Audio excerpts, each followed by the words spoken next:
This podcast is brought to you by the Association for Coaching, the world's leading international professional body which is advancing coaching in business and society worldwide. I'm your host, Julie Scanlon, and in this new series I'm excited to introduce you to coaches, experts and changemakers who share their insights on coaching women in the context of advancing systemic change. Our aim is to inspire and educate you to contribute to shaping to a more gender equal world. Hello and welcome to the next episode of the Coaching Women podcast. Today it's a real pleasure for me to welcome Robert Laycock, co-founder of Yes We Can community, of Northeast Coaching Collective, which supports not-for-profit organisations in the northeast of England, and also co-founder of Northeast Together, the Leaders Network for Social Change. We talk about women and power in the not-for-profit sector. We reflect sensitively on coaching women as a man and the impact of patriarchal frames. And today we're going to be thinking about coaching women and power in the not-for-profit sector. So Rob, real welcome to the episode. I'm really looking forward to our conversation today. I wonder if you could just let us know a little bit about your background, please. Yes, thanks, Julie. Thanks for inviting me onto this podcast. Really feels like, I feel quite flattered and quite kind of humbled by the opportunity to speak about this subject, with that awareness that your other guests are women and I'm not. So thank you for the opportunity. So briefly, moved from Yorkshire to Newcastle to study fine art around 1990. To really summarise, kind of worked as a visual artist in my 20s with a particular focus on artist-led activity, which is one of my many and ongoing passions. Became a director of an arts-based charity in 1999. And then over the next 12 years, worked 3 days a week, kind of leading that organisation whilst continuing to sustain my arts practice, but also having children during that time. So my first son was born in 2000. So I left the charity, which is known as Helix Arts, in 2011 to pursue a broader interest in supporting what we describe as VCSE, so voluntary community social enterprise sector. So I guess that's the shorthand I'm going to use today. I hope that's okay. I know sometimes we talk about third sector, and I know sometimes we talk about voluntary community sector. I think in the Northeast, over the last few years, VCSE has felt like the kind of most useful shorthand, not least because it includes social enterprise organisations like our own, because we're a community interest company. So for the next decade, sort of in my 40s really, not planned like this, but it's kind of the way it's gone. Kind of worked with around 50, looking back with about 50 VCS organisations. And as you mentioned, co-founded Northeast Together during that time. Co-founded Yes We Can community interest company and the Northeast Coaching Collective, which I'm sure we'll be saying a little bit more about today. So in 2020, that led me to co-found Yes We Can with Stephanie Cole and Kath Brown, middle of early lockdown. So it's a really interesting time to set up a new social enterprise. So we are just coming to the end of our third year as trading as a community interest company. And throughout that time, my kind of visual arts practice sits in the background as a kind of continuous lifelong practice, which not everybody knows, and I don't tend to shout from the rooftops about that, but I suppose for me, in terms of who I am and how I go through life, I guess my arts practice is always at the sort of centre. It's always kind of, behind the scenes, at the centre, continuous, lifelong, I suppose. Thank you so much, Rob. And what we hear there already is that your expertise in the VCSE sector, supporting the sector through kind of the leadership roles, and then through setting up the different organisations that you've set up to support others, and particularly around the northeast of England region, which is where you specialise, of course, and where you're based. So you're dedicated, it seems to be, in that professional life to supporting that not-for-profit sector. Can you tell us a little bit more about that specialty and what you do currently with your organisations, and also what motivates you to do that? Yes, thanks, Julie. So I guess there's always a lot of things that are kind of motivating me that I'm doing and that motivate me. And I always think of a kind of typical week. So I suppose I'm just going to kind of describe what a typical week looks like for me, and I'm going to be holistic. So we'll say more about the work I do supporting the voluntary community social enterprise sector, but I will talk about the other things that sit within that week. So I think that's kind of whole self, and I think we know in coaching that we're always bringing the sort of personal and the professional together. And I think if I'm saying some things and not sharing other things, that it feels like it's less useful for this conversation. So I'll start with Yes We Can, because I guess that's the kind of economic end of what I do. That's the kind of income generator. So working 3 days a week, as you've mentioned already, 2 boundaries around that which help us really focus because there's a lot to do. So voluntary community social enterprise sector and in the Northeast. So we do share and learn outside of the Northeast, but our kind of heart and our work and our impact is focused on voluntary community social enterprise sector Northeast, because otherwise we'll be spread too thin, and there's lots to do, lots of great people, lots of great organisations. So the work itself consists of things like leadership and management development. I think there's a real lack of that in the sector. So we're doing something about that by providing open and internal leadership and management development programs. Big focus around coaching, which was the context of our conversation today, but also action learning and a particular area of interest. And this will come up when we start to look at diversity and representation in the sector. Charity governance improvement is a big area for us. So how is our charity sector governed? Who are trustees? What's their background? What does that kind of ultimate authority in organisations look like? Interesting, I think. So kind of working in that, I think there's quite a lot of issues there. We facilitate networks and we do lots of one-to-one work with individual VCSE organisations. So that's 3 days a week. My arts practice tends to translate into about 1 day a week plus intensive periods across the year. So I'm going to Gdansk for a week in October to do some kind of arts practice-based work with some colleagues over there. I describe my practice as being focused on performance and video. It's lifelong. I'm 30 years in. If I'm lucky enough to live for another 30 years, I consider myself mid-career. So arts practice always there in the background. My kind of volunteering, I've positioned my volunteering through trusteeship, and at the moment that means I'm director and chair of Beacon Films community interest company, and we're a production and training company of disabled, autistic and neurodivergent filmmakers. So really focusing that volunteering time in that governance space, in effect. Health and well-being is important to me, should be important to all of us, shouldn't it? I think that's okay.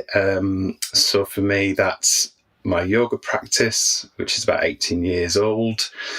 I have a long-distance swimming interest, and I'm just starting to do some boxing training, some more high-intensity sort of training. So I suppose moving into my 50s, focused on that. Don't make any excuses for that being really important, and even more so as you kind of move through life and get older. So where do we find time for that in our week? How do we kind of map that in, I suppose, and how much importance do we put on that? And then the sort of fifth area, although this should be first really, is home life, which is the most important thing to me. So we have 2 children, we have 2 dogs who are getting elderly. Time with the dogs, we live near the beach, which is lovely. All that kind of attention that we talk about in coaching and presence is sort of there in all of that for me. That's the important thing. Doing my fair share of the household chores. Interesting data and all that still, I think. And we contribute equally to the household economics. My partner, who prefers to be called my wife, because I asked her just before this, also works 3 days a week, and we have that kind of, we work to that sort of equality in our relationship and the way that we organise ourselves. So I think motivation, if you read across that, you know, obviously I'm looking for balance. It's where I place my attention, and that my attention is always fully focused on the dogs, on the children, on swimming, on the work, on the client, on the coachee. I think it's that kind of, you know, really sort of being true to what that takes, that presence and that attention, and what that kind of means in terms of how we organise our time so that we are present fully present in each of those situations and each of those relationships. We're not partially present, or we're not kind of doing emails on the side, or that type of thing, I suppose. So attention, contribution is important to me. Happiness is important to me, isn't it? To all of us, that's okay to say, I think. Health and well-being. So I think those things are kind of going around as I move through life, and kind of keeping an eye on those things. Where do I need to pay attention? What's my contribution? Does this make me happy? I guess that's the type of things that I'm preoccupied with. Thank you so much, Rob.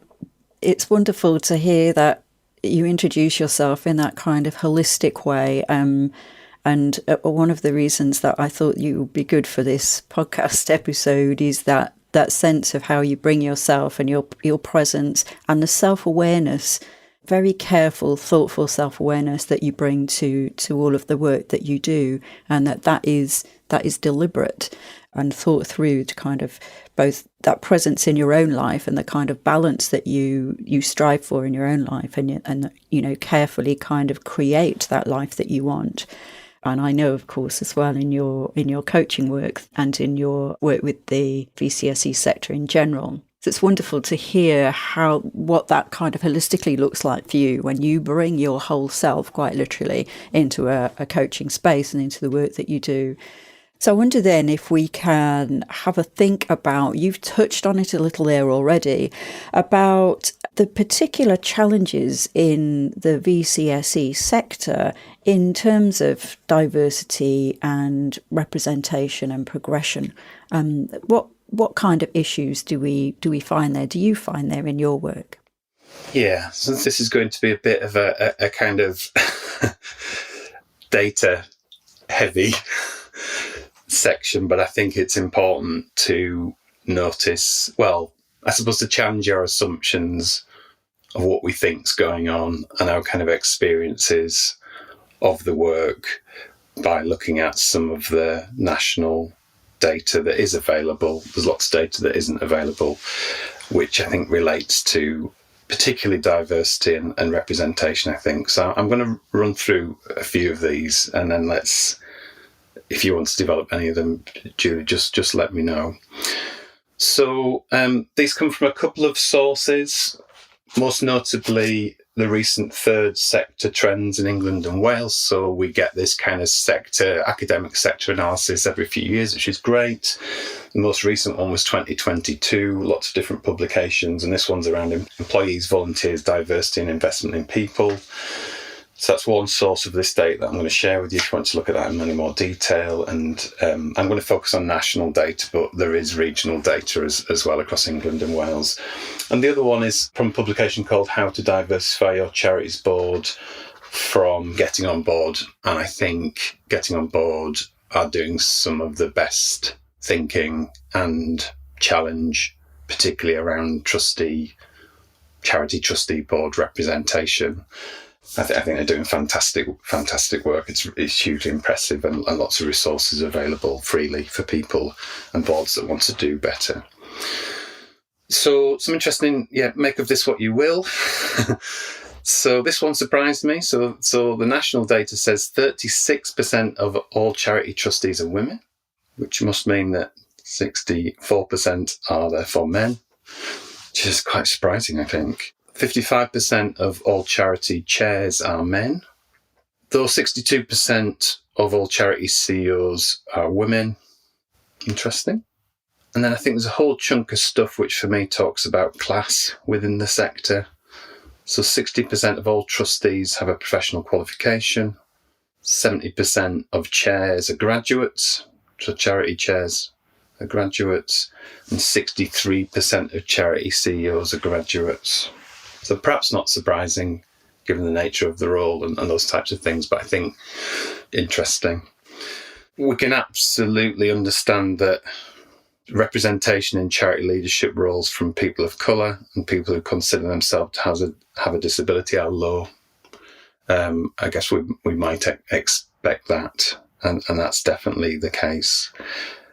We've also got, I think in the third sector trend study, they describe a lack of data on characteristics such as sexuality or caring responsibility. So we've got big gaps in the data. I suppose the last point which really struck me, I think, is 59% of charities, so 59%, say their boards do not reflect the communities they serve. What we don't have, because I know you and I have been trying to find it over the last couple of weeks, haven't we, Julie? What we don't have is an understanding of the makeup of the total VCSE workforce, particularly in terms of sex. So we know there's around 200,000 employees, but I'm very surprised that I can't put my hands on exactly what that split is. But I think we have because I guess we have a general sense that there's more women working in this sector than men. Is that helpful, Julie? Thank you so much, Rob. I think it is, because we do talk about kind of general impressions, and the fact that you and I couldn't put our hands on that data about the general workforce is actually quite interesting. I think that I sense it must be that if a listener knows it, just ping it to us, please. It would be really interesting. That 62% of CEOs as being women would suggest that proportions of women in the sector are more than men, but that's a speculation for the moment. The data that you have there is really interesting. I think both where we have the gaps in the data in terms of sexual orientation, disability, not enough data to kind of to know or be able to make statements on. But the two things that really come out for me are the aspects of the board trustees. 36% are women, and I equally am a little bit surprised at that. But that might be the particular organisations I've been a trustee at. We're sort of booking that trend.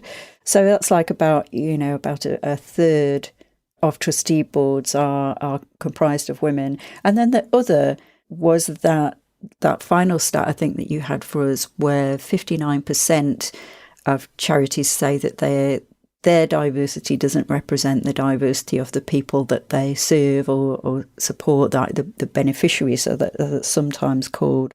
And I wonder if we could throw some thoughts around about that. So firstly, that the governance one, which you do a lot of work around governance, both in your volunteering time and in your professional time. What's the impact of that lack of diversity in the decision-making roles, I suppose, in some ways? Yeah, I mean, I think in a way it feels quite obvious to me, but I think other than getting on board, I don't hear a lot of leadership in the sector around this.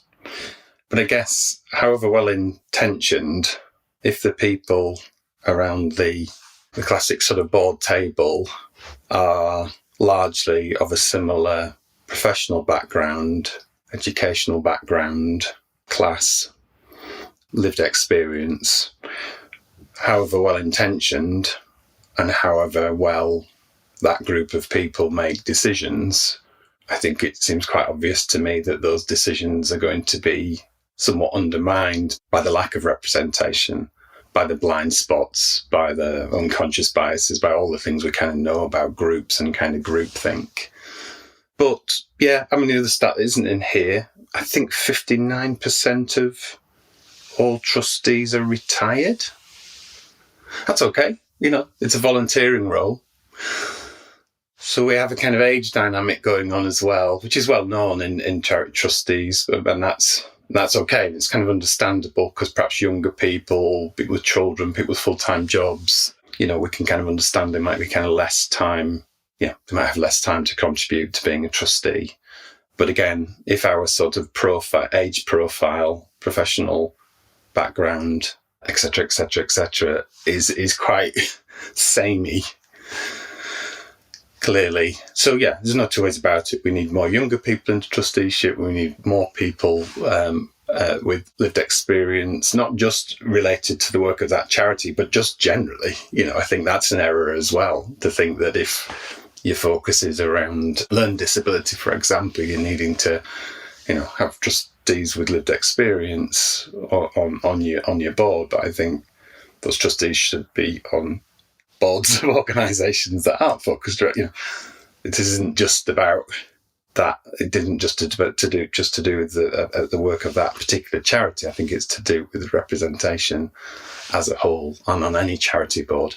And I'd apply the same to school governance and hospital trusts and all the things in our society that are governed. Our focus today is obviously on charities. That's where we're putting our lens. But I think the same thing applies to all the ways, all our institutions and all the things that we all kind of rely on, like hospitals and schools, but also things like prisons, are governed by a bunch of people, well-intentioned.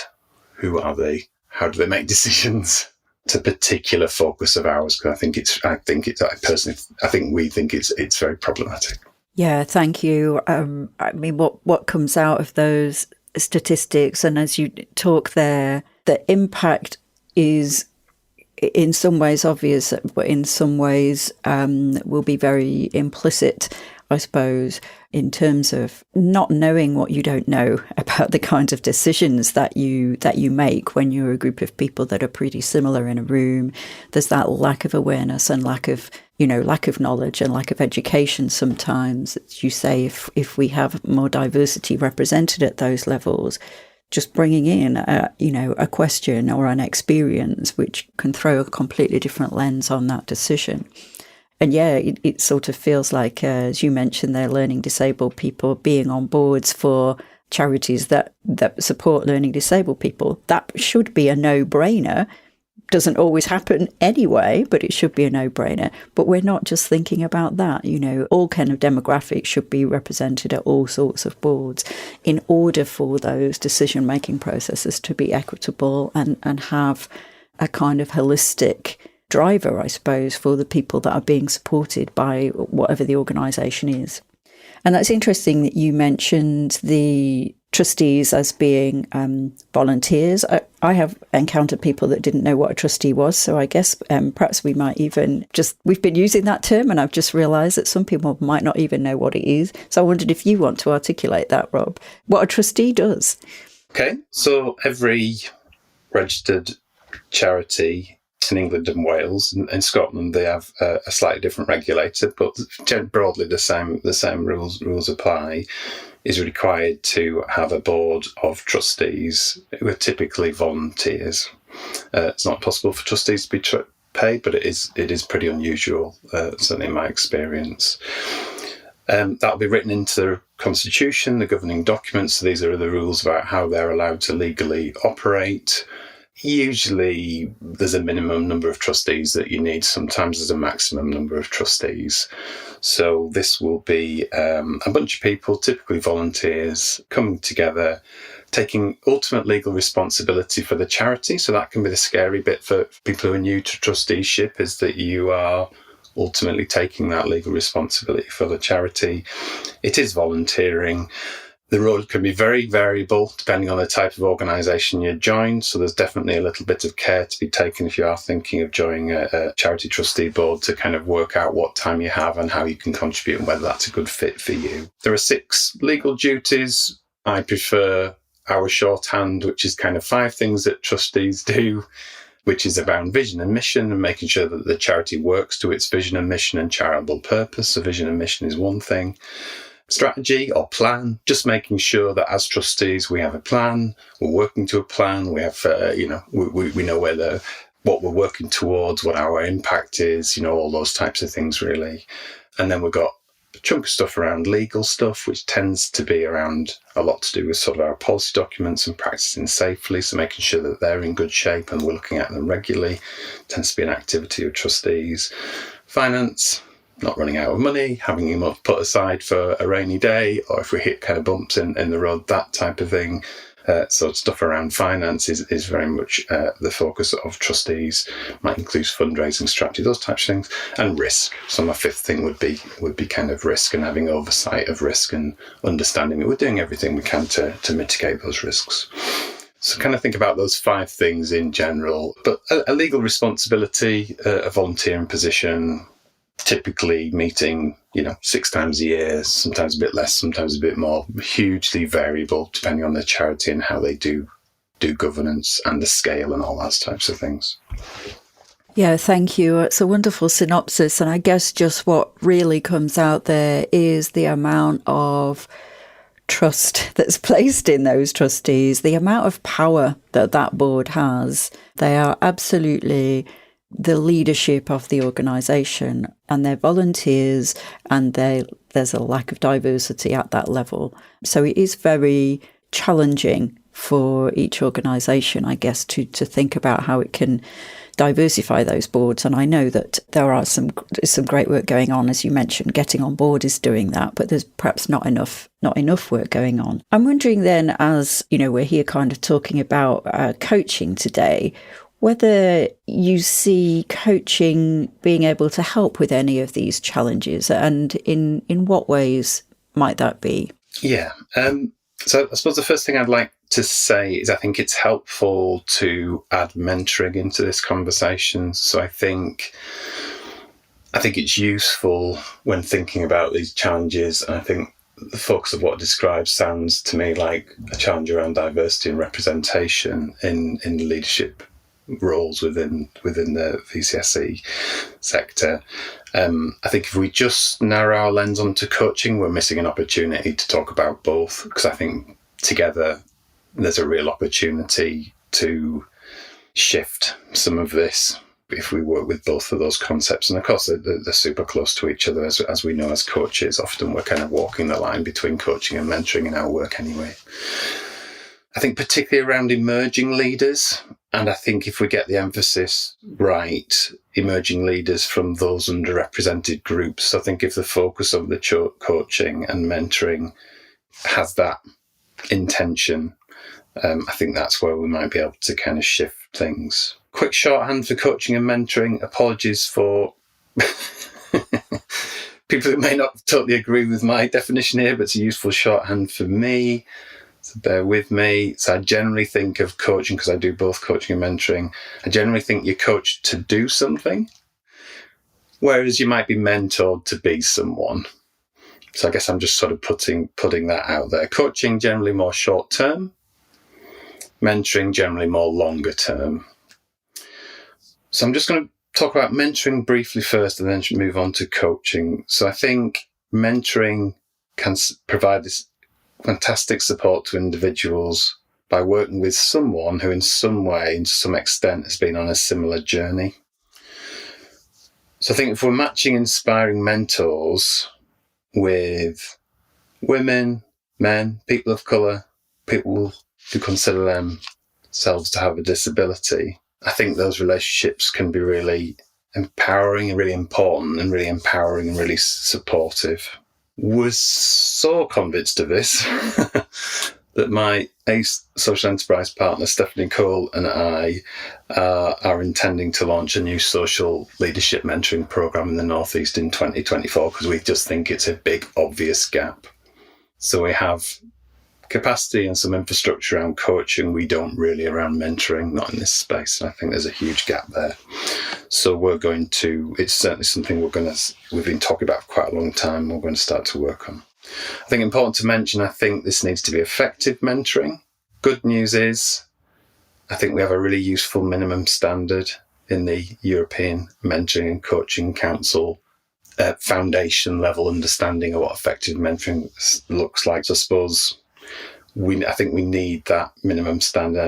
I think we need to be doing quality mentoring in the same way that we do quality coaching, even though it's more likely that mentoring may be an unpaid, maybe more of a kind of volunteer role, I suppose. So I think that's the mentoring side for me. I think switching over to coaching, first thing for me to say, just to make sure that we're not just talking about coaching individuals here, have experience of and like the way that coaching can flex to work with pairs. I've worked with pairs from different organisations. I've worked with senior pairs from within the same organisation. It can work great for groups and teams within organisations. And I think it can be really powerful in collaborations across organisational boundaries. So I suppose just to say, for me, coaching isn't just the two-way conversation with the person in the room or online. It has all these other potentials, of course, that we know. So for me, I think coaching versus mentoring, as I said, just to put a little bit more on that, I suppose, I think can really help with specific transitions, choices. I always think coaching's great for sliding doors or forks in the road, big moments. And of course, we're focused on action and change and accountability, but can also, I think some of the best coaching, and we'll have experienced this, I'm sure, Julie, as coachees, is where it challenges our ways of thinking. So I guess thinking about all the things we've talked about so far, if coaching and mentoring starts to have this purpose, addressing some of those issues around diversity and representation, how powerful could that be? Obviously, it starts to beg the question, or questions. Who are the coaches? What are their professional backgrounds and lived experiences? And how diverse and representative is the coaching industry?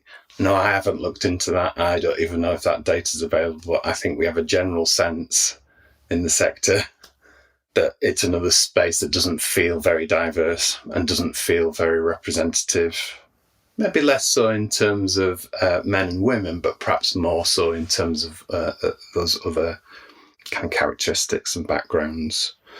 So I think there's that question there. So I think there's work to do in that and to challenge that, think about that. I'm going to mention a program that's happening at the moment, which is doing precisely that. It's called the Phoenix. Well, it's part of the Phoenix Way program, and it's led by Kath Brown with Ngozi Lynn Cole, and it's coach training for people of colour happening right now across the Northeast, and intended to be something that will kind of grow and develop, engage more people as coaches and as coachees to address that aspect of lack of diversity. So I suppose just in summary for me, I guess in relation to this, I think coaching can help us make change. I think potentially at a systemic level. And I think alongside that, mentoring can provide role models, inspiration, support, and a space for co-learning. Thank you so much, Rob. I think that talking about that, the sort of the way that mentoring and coaching can dovetail to support those emerging leaders it's kind of really important when we're thinking about that diversity angle, as you say. I loved your thinking about coaching as being often around forks in the road and that kind of decision making. I guess some people might have coaches for longer term, but that the relationship that most of us as coaches have is sort of for a discrete amount of time, and it is supporting around some sort of particular issue or challenge or general development. It's made me think about that distinction between coaching and mentoring, which obviously could be, could talk for hours about. But I remember reading about where the word mentor comes from, and it's Odysseus saying to his friend mentor when he's going off on his Odyssey, quite literally, to look after his son and to say, tell him all you know. And it's that telling, tell him all you know. So this is where mentoring comes from. And a coach ideally keeps those boundaries and doesn't tell. So that distinction there of how those two roles coupled can benefit kind of emerging leaders to bring up the more diverse kind of representation that we're talking about. And also, I guess, in terms of the governance piece as well, to sort of support people into those roles, into those governance roles that are, perhaps kind of a little bit, can feel a little bit fearful when you've talked about the legal responsibilities that people have. And just to touch on the diversity in coaching, there is a report, it was a global report by the EMCC, I think, looking at it globally, yeah, we're not at all diverse, unfortunately. I wasn't thinking of bringing those stats in here, but in my head, we're not at all diverse, and we need to do much more as a profession in order to echo what our clients might look like and sound like in their lived experiences as well. We need to be doing much more around that. And I guess that leads us quite nicely into our responsibilities as coaches when we are coaching people perhaps that are not like ourselves. And given that contexts are always inequitable, and that we have these power dynamics that we've already touched on here. So what what are our responsibilities as coaches when we're coaching people perhaps with quite different lived experiences to us, do you think? Yeah, so I guess I've focused particularly on thinking about kind of responsibility of coaches when coaching women, and I guess in relation to that, I'm going to be talking mostly about what's going on for me when I'm coaching a woman. So that will be my lens. So the first point is a really obvious one, but I'm going to say it anyway. I think the importance of choice. So having choice over as a coach, you're having choice over the coach that we work with, rather than being assigned a coach, I suppose. I'm very fortunate to work within the North East Coaching Collective. We're in our 5th year. There are 14 of us currently. I'm one of 4 men, so there are 10 women in that group. But I'm often in the role of kind of fielding inquiries and sort of matching people, coaches with coaches. So I tend to be often in that situation of kind of matching and finding the right match for people. So I think dead important, the dead obvious thing to say, maybe unnecessary. Do we have choice? Do I have choice? Is that something I have choice over, or do I get assigned, or is that not thought about, or is that not considered important, for example? And I have had examples of that the other way than what we're assuming, though I think it's less important in many ways. So we've provided quite a number of coaches to a rape crisis centre in the North East over recent years. Almost entirely a female workforce there, as you might expect. And in that matching process, one of the women who were looking for a coach, so one of the people who worked for that organisation, actually identified that they were really looking to work with a man, just for their own reasons, for their own, whatever they might be. That wouldn't be something I would sort of probe or ask questions about.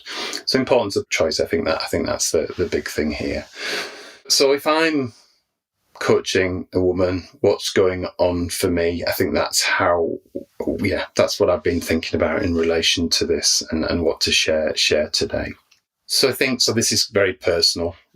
So, I'm not a scholar of this stuff. It's just my own personal experience and my own approach, thought process, mindset as a coach when I find myself matched with a woman coaching. So I think this is a lot to do with kind of awareness of my status and privilege and power dynamics. So I'm a middle-aged, white, heterosexual, degree-educated man. Yeah, but now I'm going to just read a couple of quotes just to set a little bit of context for this. Might feel, I think this will be kind of helpful. So just sort of bear with me. So what's going on for me? I think there's always a bigger picture, isn't there? There's always more to this than meets the eye, I think. So the quotes I'm going to read, and then going to talk about some kind of practicalities of practice and ways that I approach it, which will be, I think, hopefully interesting and helpful. But a few years ago, I came across a book called The Will to Change by Bell Hooks, Strapline Men, Masculinity and Love, a great read, published in 2004. As a man with sons, I think it's essential reading for men. So hopefully we're going to put the link somewhere.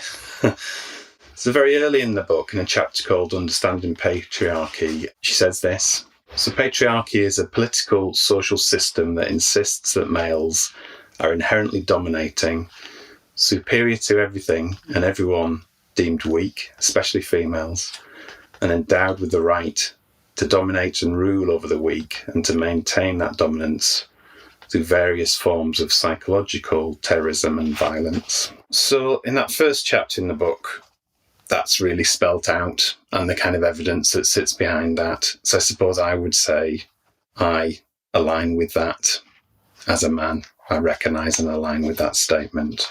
I think at the very end of the book, and it's the very end of the book, there's another quote which says some interesting things. I think it says some interesting things that I think do relate to coaching, hopefully. So this is actually a quote from a lady called Kay Lee Hagan. I'm just going to read some of this. So it talks about good men, and it says, good men can be somewhat disturbing to be around because they usually do not act in ways associated with typical men. They listen more than they talk. They self-reflect on their behaviour and motives. They actively educate themselves about women's reality by seeking out women's culture and listening to women. When they err, they look to women for guidance and receive criticism with gratitude. They intervene in other men's misogynist behaviour, even when women are not present, and they work hard to recognise and challenge their own. And perhaps most amazingly, good men perceive the value of a feminist practice for themselves, and they advocate it not because it's politically correct, or because they want women to like them, or even because they want women to have equality, but because they understand that male privilege prevents them not only from becoming whole, authentic human beings, but also from knowing the truth about the world. End of the quotes. Wow, I'm just going to have to jump in and say how powerful they are. Thank you for reading them. And now I'm going to let you say what you wish to say about them. But that second quote in particular made me quite emotional. Thank you for sharing. So yeah, I think said with care and kind of caution and not some nervousness on my part as well. But I suppose if we're talking about what I think the subject of this podcast series is, I think we need to touch on some of this stuff, and I think we need to kind of lay out some definitions and some kind of beliefs. So suppose that would say something about my worldview, it'll say something about my mindset, and it'll say something about how I am aspiring to be in that relationship. Caveat, with varying degrees of success. I think it's sometimes 2 steps forward and 1 step back with this stuff. Okay, so some practicalities then. So what's going on for me? I'm thinking about how I communicate, particularly verbally, as a man in that dynamic. I'm definitely thinking about my facial expression and body language in that dynamic. I'm really, really focusing on listening. I'm probably going to be using clean language. I've got a real awareness of the boundaries and limitations of my experience in this relationship that I can draw on. And of course, yeah, I'm exploring these dynamics in my one-to-one professional supervision. So I guess practically they're things that I'm sort of doing when I might be coaching in that dynamic. And I think it's appropriate and legitimate to think that much about it, I would say. I'll say something more about not getting tied up in knots with this stuff. I was just going to go back to, I think, the second quote, Julie, and just kind of pin this back into coaching, I suppose. So that quote talked about 3 things in particular being important for good men, not in coaching, but in life and interactions, particularly with women. And it talked about the importance of listening. It talked about the importance of self-reflection, particularly in relation to behaviours and motives. And it talks about educating ourselves. And I am just going to share another book that I loved recently, and it's relevant to this. So I was coaching a woman, and in your check-in that you normally do just when you're kind of connecting to each other at the start of the session, she mentioned to me a book that she'd been reading. And I think she said, "Oh, but you won't be interested in it because you're a man." And it was Girl, Woman, Other by Bernardine Evaristo. So psychically, that came from my coachee. I thought, that's interesting. I'll get the book and read it. It's a fantastic book. If you haven't read it, there's a podcast as well that's a bit shorter. It's not as good as the book because it's abridged, but it's a fantastic book, and my wife loves it. And I think she's passed it on to my son's girlfriend, and so it goes down the line, doesn't it? So I think that feels to me like a bit of that educate part of learning. Last thing I'm going to say, I think, is to make it clear that where I started with this was around awareness, status, privilege, power dynamics. But I think it's important to say awareness, but kind of not being held hostage to these things and not being paralysed by it. I think what's important is to work with it, to grow awareness and understanding, and to accept that you make mistakes and that you kind of learn from those mistakes. Thank you, Rob. It's so wonderful to hear you talk about how you bring your frames, your kind of learning into a very practical space in a coaching room, whether that's a Zoom room or a real room of coaching women, what that looks like for you. I think that's helpful for us as coaches, for men coaching women, and also for any of us with markers of privilege in relation to our clients to be aware of that, and kind of how to bring into those spaces. And lovely that you loved Bernardine Evaristo's book. When I read it, I then bought it for everybody I knew. It's absolutely wonderful. So that can be another recommendation that comes out of this podcast. But what you've mentioned there in terms of the power dynamics, in essence, the knowledge around privilege, and how each time that you're in that space with a coachee, not to be paralyzed by that, which I think is very important, because we could get kind of, oh, this is too big, this is too much. But thinking about the impact of kind of micro level stuff, like you've talked about your facial expression, your posture, the way that you speak, which as our self-awareness as coaches, we are paying attention to these, hopefully anyway, but being aware of that, particularly when it's someone that's different to you. So as a white middle-aged man that you're, coaching a woman, what that is, that power dynamic is already there, whether we want it or not. It's in that space all around us in our social world. So how would it not be in the room with us? How would it not be there, whether people are aware of it or not? So anything that we can do to make more equitable that coaching space is really, really positive. And I just love the quotes that you've brought out of Bell Hook's book. And we'll put a link to that. We'll sort of name that on the show notes as well, if people want to have a look at it, particularly men who it's written for, and just to sort of give us some of those frames that we can kind of bring then into the coaching space around this.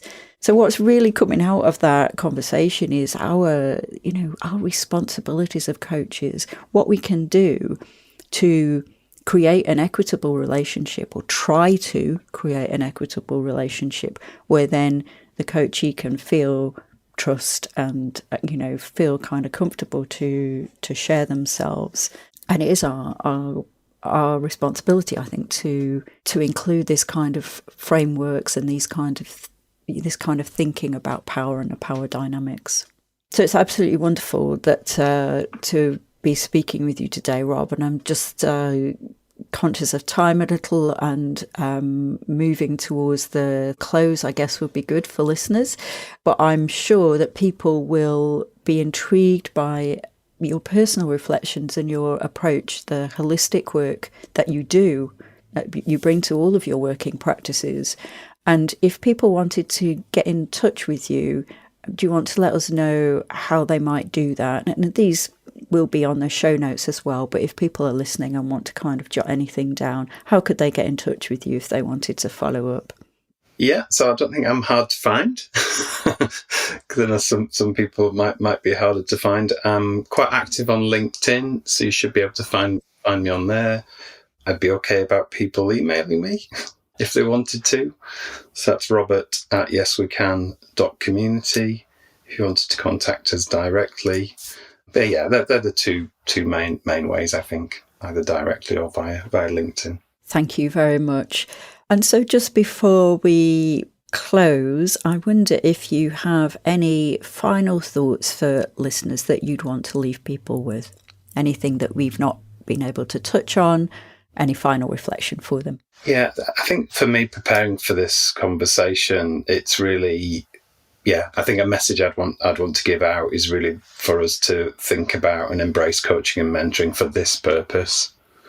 So I think that point I made about if we're intentional around emerging leadership and we're intentional around underrepresented groups, that we kind of choose to work in that space, and we think about initiatives that might help us do that. So I think that for me is a message for organisational leaders in particular, so those in those positions of power. I think it's for our sector infrastructure organisations that wield influence in the sector to think about that. I think it's for individuals, pairs and teams to think about how coaching and mentoring can help with challenging some of these problematic dynamics around diversity and representation. I think for coaches, it's just that encouragement to work with the kind of knowledge and understanding of privilege and power, and being okay about saying it, even if it feels awkward and clumsy like it does to me today. That's okay. That we're not experts in this stuff, but we're curious and we're engaged and we're reading around it and we're practicing and we're, in conversation with people that can help, kind of help us with this. I think they're the main things. And then maybe just that kind of shift in the dial on kind of representation of coaches. I think the Phoenix Way project that's happening at the moment, I think we need more of that. I think we need more from the coaching industry. We need to think about our diversity and our comfort with not doing anything about that. We shouldn't be comfortable with that at all. That should make us feel very, very uncomfortable. And like Kath and Ngozi with our with us involved as well. What can we do about that? And that's just sort of one small example of something that feels like it's addressing that problem. Thank you so much, Rob, for those final kind of summary thoughts. And thank you, just incredibly thank you for showing up as you, being present today and sharing some of that vulnerability, as a cliche perhaps now, but you have kind of been vulnerable in this space, I feel, and I really appreciate that, for the value that it can give to offer those reflections in that very kind of personal way that you've done. So really appreciate it to you taking that careful sort of thinking through to bring those thoughts for us. I'm sure listeners it's a lot of food for thought there for our listeners. So thank you very much, Rob. Thanks for having me. It's been a pleasure. Thank you for listening to another podcast by the Association for Coaching. For 20 years, our purpose has been to inspire and champion coaching excellence, advance the coaching profession, and make a sustainable difference to individuals, organisations, and society. To find out more about the AC and our member benefits, follow us on LinkedIn or explore our webpage at associationforcoaching.com. There you can keep up to date with our latest podcast episodes, enjoy the wealth of digital learning offerings, and gain insights from our Coaching Perspectives magazine.